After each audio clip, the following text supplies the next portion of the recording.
Although the new Lansing landfill is now in service, Federal Receiver Gershman, Brinkner, and Bratton will continue to have its hands full of trash for the next few years at the Ordot dump. Special Principal Associate David Manning mentions they are taking the necessary steps to permanently seal up the site.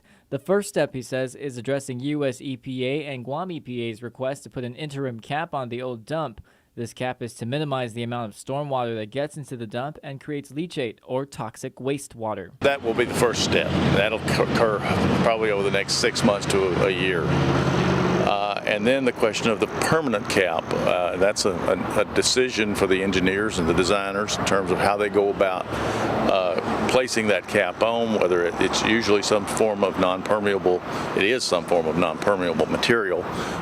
Many times it includes soils and vegetation as well. Manning says it's too early to say how much the interim or permanent cap will cost. However, extra money from their bond proceeds will help pay for the closure costs.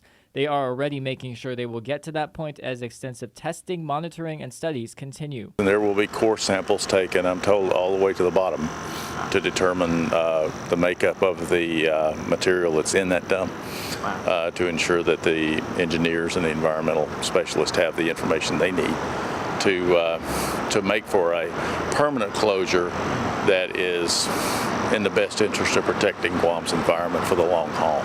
As for gas concerns, Manning notes the permanent cap system will include a gas collection system to capture the gases that have been brewing within the Ordot dump site for decades.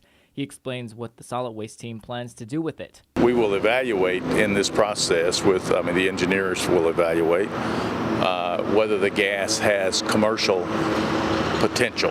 In some cases, landfill gas is actually used to generate electricity or do other things. And if that will work here, we'll certainly pursue it. On the other hand, in many places, for a variety of reasons, it doesn't work. And if that's the case, then the gas will be collected and it will be just flared off to make sure that it is properly managed.